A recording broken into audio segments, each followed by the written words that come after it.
The Reinvention of Edison Thomas, Chapter 7, Part 1. By the time Eddie finished erasing, the only thing left on the end of his pencil was the metal band that had held the eraser in place. It had been chewed into an irregular, vaguely star-like shape.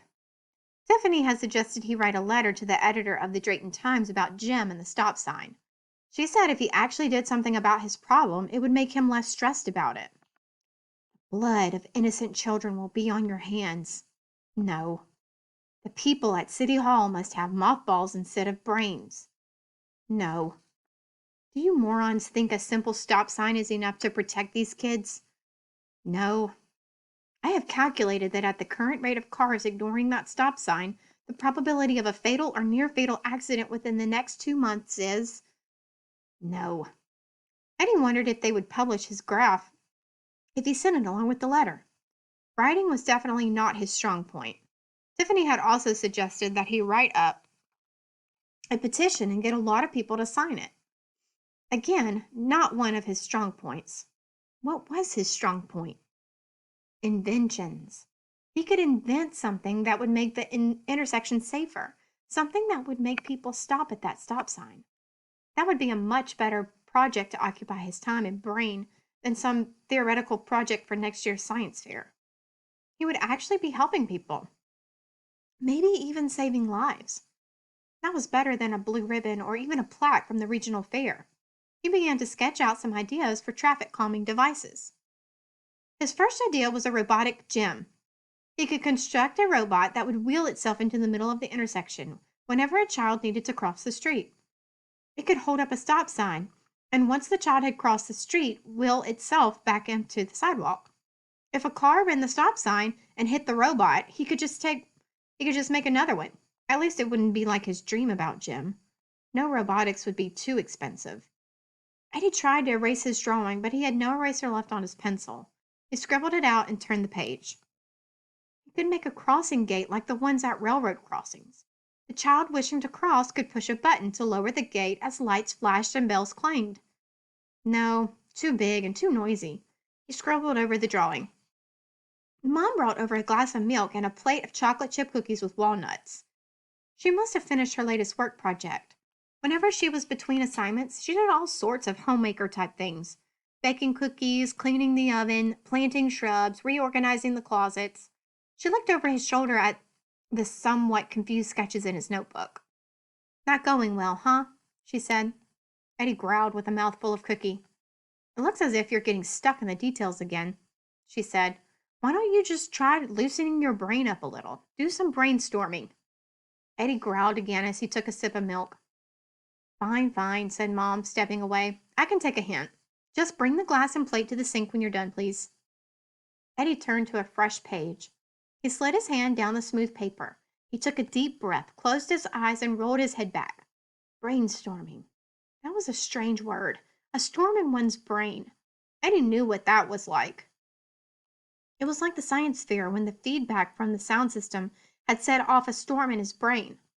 The onset of a brainstorm felt like the onset of a thunderstorm. With its heavy downpours and violent gusting winds, only the cloudburst occurred in his head. Eddie usually tried to hold back the storm, but sometimes it felt like trying to swim up Niagara Falls. When it got really bad, all he could do was ride it out and try to survive. He would squat, pulling himself into as tight a ball as he could, and stare at the floor, reciting elements until it blew over. Eddie had learned to avoid situations where a brainstorm might be imminent. Crowded events were usually a problem, especially when accompanied by loud music or balloons. Eddie despised balloons. They had a habit of popping and making huge, loud, sudden, startling noises. To Eddie, the tension produced by noise and lights and crowds reminded him of the gathering clouds of an approaching storm. Dogs can always tell when a storm is approaching. Do they hear distant thunder that humans can't hear? Dogs do have hearing that is more acute than human hearing, and the range of frequencies they can detect is much wider. Eddie sometimes felt as if his own hearing was more acute than other people's, since sounds that other people didn't even appear to notice were irritating or even unbearable to him. People can sense approaching storms too. Eddie's grandpa always claimed to know when a storm was coming because his rheumatism would act up. It could be because of the drop in barometric pressure, but Eddie wasn't sure. Justin probably knew all about that. His second prize winning trip to regionals earning tornado poster had something about barometric pressure. Eddie shook his head, trying to dislodge the image of brainstorms from his consciousness. He looked down at his notebook. The page in front of him was covered with scribbles so intense they tore through the paper in spots.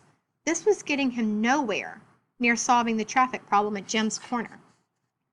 Eddie finished his cookies and milk and brought the glass and plate into the kitchen.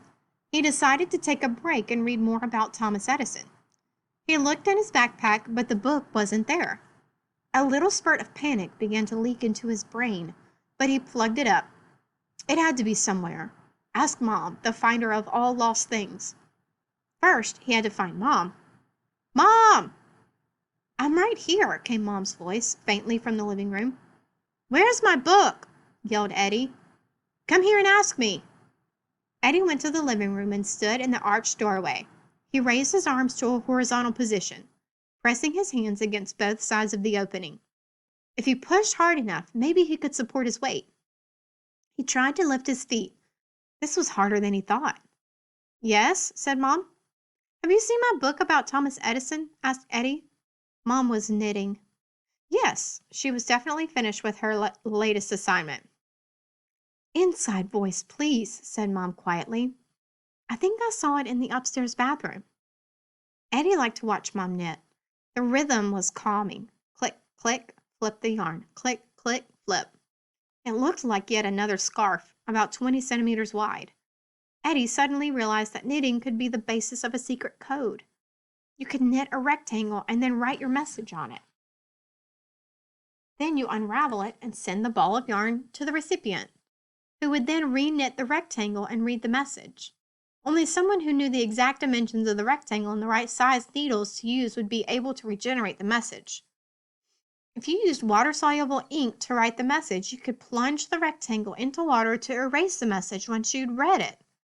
It reminded Eddie of those old movies in which the spies eat the paper with the secret message to keep it from falling into enemy hands. That couldn't be good for you. Eddie wondered what the nutritive value of paper could be. Eddie? Said Mom. Yes. Upstairs bathroom, Thomas Edison. Right, thank you. You're welcome. Eddie bounded up the stairs to the bathroom. Sure enough, the book was on the floor. Eddie picked it up, carried it to his room, and flopped down on the bed. He opened it to where he had left off, page 83. In his lifetime, Edison obtained over 1,000 patents. Once, he was asked about the secret to his prodigious output. He replied, "To invent, you need a good imagination and a pile of junk." Of course, Eddie said out loud. He had been trying to invent on paper when he needed to be getting ideas from his own junk pile in the basement.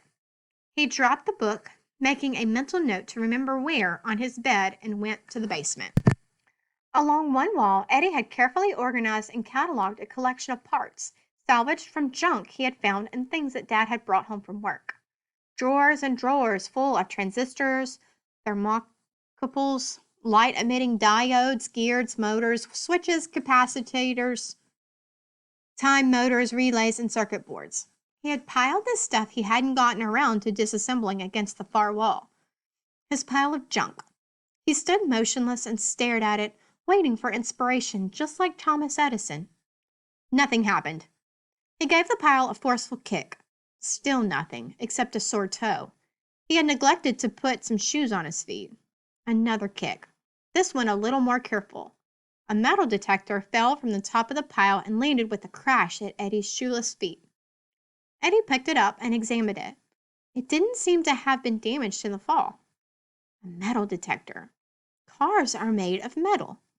A transmitter coil creates a magnetic field.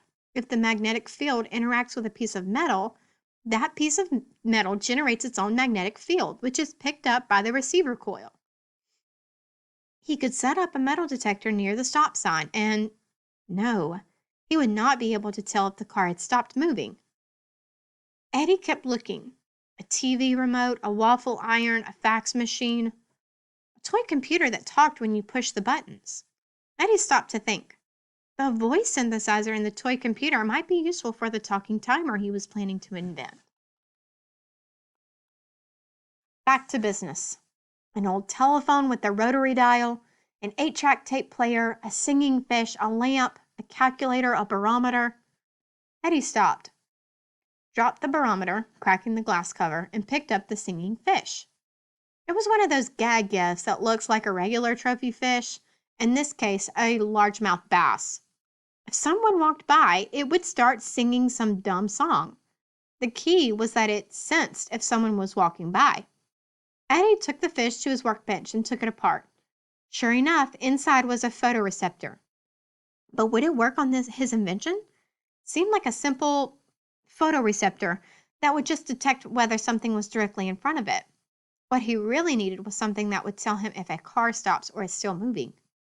He dropped the fish and went back to his junk pile. This time, he was searching for something in particular. He started digging, looking for the motion-activated light fixture he had picked up a few months ago. The motion detector on the light fixture would be much more sensitive to the subtle difference between a rolling stop and a full stop. As he was searching, he picked up a remote control from an automatic garage door opener and got another idea. Modern automatic garage door openers have infrared safety devices. These send out an infrared beam that stops the garage door from closing if something breaks the beam. He could use that too. He spent the rest of the afternoon collecting the components and assembling his prototype invention. Thanks to Thomas Alva Edison, his useful device.